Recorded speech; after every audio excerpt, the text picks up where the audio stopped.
Fala pessoal, hoje o troco do pão é pra gente jogar um pouquinho de Street Fighter V. Um jogo de luta clássico dos anos 90, que hoje já está na sua quinta geração, que apresenta um elemento muito interessante relacionado a múltiplas características culturais e étnicas ao longo dos seus personagens. E é justamente por estas características deste game que eu venho apresentar aqui uma introdução a uma nova série que eu pretendo lançar aqui no canal, que é chamada de Sociedade. Essa série ela vai abordar elementos culturais e sociais mais variados e mais aprofundados que eu possa conseguir apresentar a vocês. E por isso eu escolhi um jogo que ele meio que acende bem estas variabilidades culturais, essas noções mais relacionadas a noções estereotipadas de etnias, de classes, de gêneros, de processos de diversos tipos relacionais a estas divisões, ramificações sociais que existem no mundo. Então, a desigualdade social, mais especificamente falando agora sobre a estratificação social, ela remete a uma condição da sociologia que classifica as pessoas em grupos com base de condições socioeconômicas comuns. Isso não é algo que fomenta uma questão do indivíduo, não é uma característica individual que permeia esse processo. Apesar do Max Weber ser um autor importantíssimo para a compreensão desta condição, para a compreensão dessa temática, utilizando até mesmo dos tipos ideais para enfatizar este processo de acolhimento dessas características fundamentais, mas não se baseia apenas nos elementos de um indivíduo, e sim em um conjunto de indivíduos. A gente pode dizer até mesmo que os personagens do Street Fighter são tipos ideais dessas características que existem dentro dessas sociedades da quais eles supostamente pertencem. Então, isso é interessante para a gente já começar a introduzir esses elementos. Mas o que seria essa estratificação? De que maneira ela acontece no mundo? Como eu disse, são classificações de grupos sociais. Então, essas classificações elas vão ser definidas de grupos altos, de maior influência, grupos que têm mais privilégios, grupos que são mais influentes na sociedade, para grupos menos privilegiados, menos influentes. Na sociedade que nós conhecemos, que somos mais próximos e que é um pouco mais fácil de ser explicada, a gente compreende essa divisão social com base em classes sociais, que seriam basicamente essas divisões focadas em um processo de bens materiais. Quais bens materiais aquele indivíduo tem em sua posse. E isso o caracterizaria, o colocaria em um determinado nível de privilégio social. E esses privilégios, segundo o próprio Karl Marx, eles são sustentados por outros indivíduos que estão em camadas inferiores a esta da qual aquele indivíduo é sustentado. E é por isso que muitas vezes utilizamos da própria pirâmide social para demonstrar, para compreender melhor estas bases de sustentação dessas classes, as quais elas são introduzidas, as quais esses indivíduos são introduzidos. E se você parar para analisar, você percebe que o topo da pirâmide ele é bem menor do que a base que sustenta tudo. E isso não é à toa, Segundo essa dinâmica de classes sociais, você tem ali pessoas com grande poder aquisitivo, com grande influência na sociedade, com grandes privilégios, mas que compõem um grupo mínimo de indivíduos que contém todas essas características de poder dentro desse grupo social. Espera aí. Você tem 47 níveis acima e 2 pessoas por nível. Estamos comendo sobras de 94 pessoas? Não se preocupe. Ao longo dos meses vai ter menos pessoas lá em cima. Não vai comer? Não tô com fome. E aí você vai tendo ali as subclasses que vão sustentando umas às outras até você ter embaixo a classe mais inferior que teoricamente sustentaria todas as outras. E essa classe inferior, que fica lá na base da pirâmide, ela contempla a maior parte da pirâmide, né? Ou seja, é a camada maior da sociedade que permanece em uma classe social mais inferior. Por consequência, ela sustenta todas as outras. A estratificação ela se baseia em 4 princípios básicos que a gente vai ver agora. O primeiro deles é que ela é uma característica da sociedade, não do indivíduo, como eu havia falando. Não é simplesmente um reflexo das diferenças individuais, mas sim das diferenças das quais aqueles indivíduos pertencem, os grupos das quais existem dentro daquela sociedade a qual os indivíduos pertencem. Em segundo lugar, a estratificação ela é passada muitas vezes de geração para geração. Isso implica até mesmo naquela noção de mobilidade social. Dentro das classes sociais você tem aquela visão de que há mobilidade social, que a mobilidade social é bem mais dinâmica, bem mais percebida, mas na realidade, que a gente vai ver daqui a pouco, não é bem assim que acontece. Você tem uma terceira característica que relaciona-se à questão de que ela é uma realidade universal dentro do mundo, né, dentro das sociedades. Ela existe em todas as sociedades, mas não é uma unanimidade. Existem vários tipos de estratificações sociais, né? As 3 principais são as castas, os estamentos e as classes, que a gente se debruçou um pouquinho agora. E o quarto ponto seria que ela não só envolve uma questão de desigualdade, né, em questão de características de privilégios materiais, mas também por questões de crenças, né, e muitas vezes até mesmo culturais, e até mesmo de instituições mais familiares às nossas, né. Então, você tem aqui esses 4 pontos que vão representar esse processo de estratificação. Segundo Max Weber, as categorias elas não são particulares da sociedade. Por exemplo, nas sociedades feudais, entre a nobreza e os camponeses, né?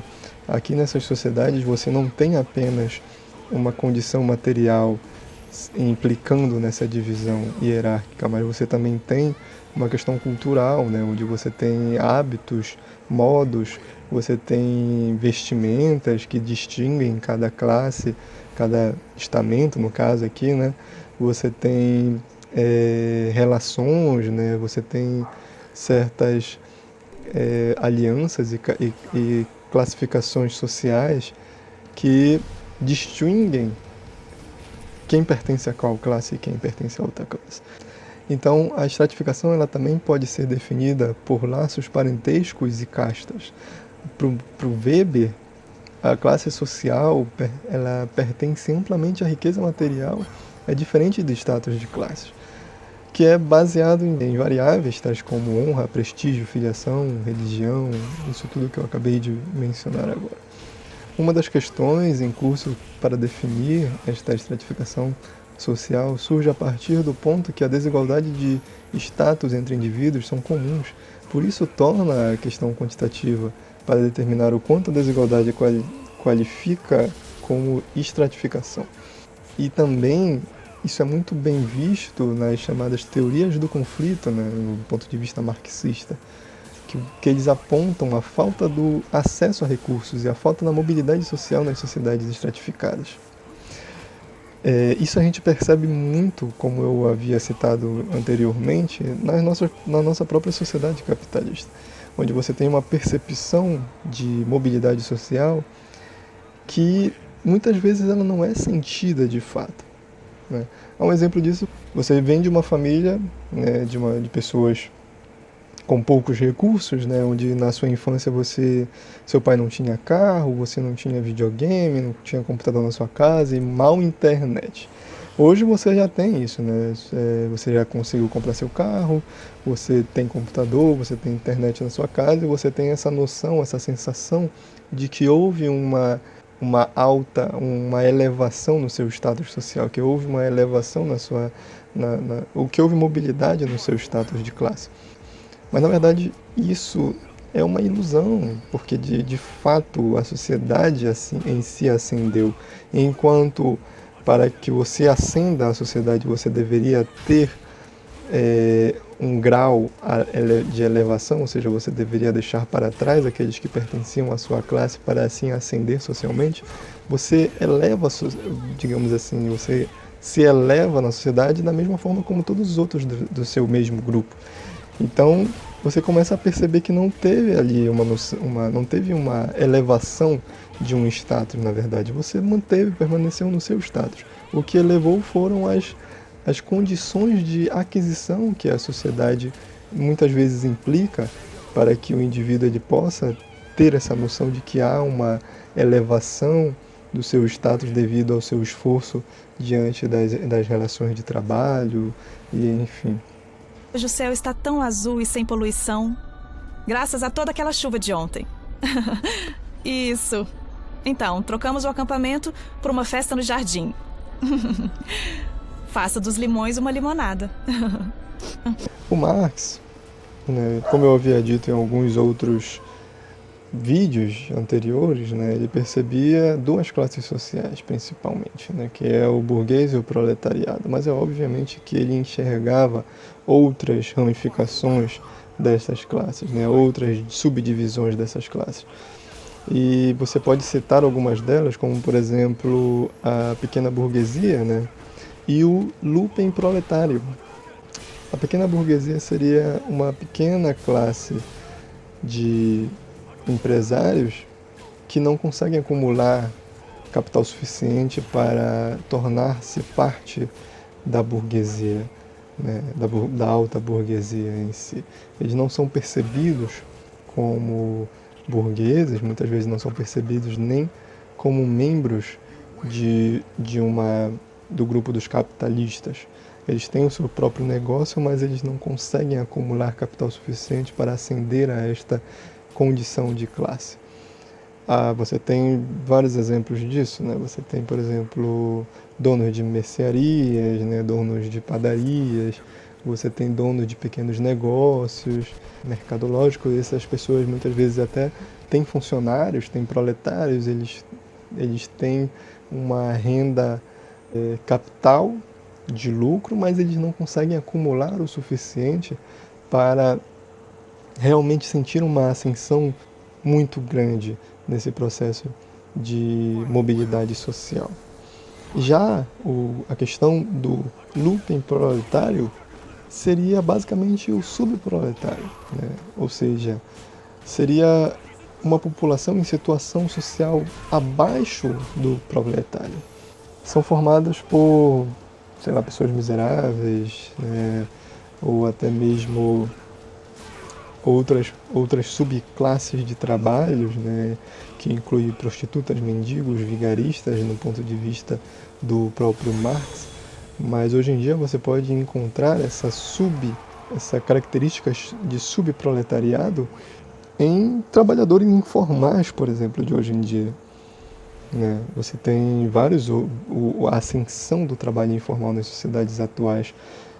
Você tem entregadores, né, os trabalhadores de aplicativos, você tem entregadores de comida, né, você tem várias empresas que transformam esses trabalhadores em trabalhadores subproletários, né? Ou seja, a pessoa ela tem um trabalho, ela tem uma renda, mas essa renda não é suficiente nem para sustentar a sua própria vida e nem para garantir eles, caso eles venham a ter alguma implicação que impeça-os de trabalhar futuramente. Então a gente pode classificar esses subproletariados dentro dessas novas noções de trabalho, que eu pretendo fazer um vídeo mais específico sobre isso futuramente. Se você hoje em dia não tem pessoas se revoltando por questões de desigualdade, isso é atribuído muitas vezes à própria ideologia imposta pelas várias instituições das quais elas seriam veiculadoras. E a religião ela é uma delas, por exemplo, se for pensar nas castas. Então, nisso a gente vai começar a perceber essas preposições sociais inicialmente com as castas, né? E depois a gente vai avançando em outros elementos mais complexos e posteriormente a gente pega alguns discursos um pouquinho mais específicos para explicar melhor esses processos de estratificação, de desigualdade e até mesmo variabilidade cultural e as questões sociais que implicam esses elementos dentro do processo sociológico. E é isso, pessoal, eu espero que vocês tenham gostado. Essa aqui é apenas uma introdução para os vídeos que virão e eu espero vocês nos próximos vídeos. Até mais.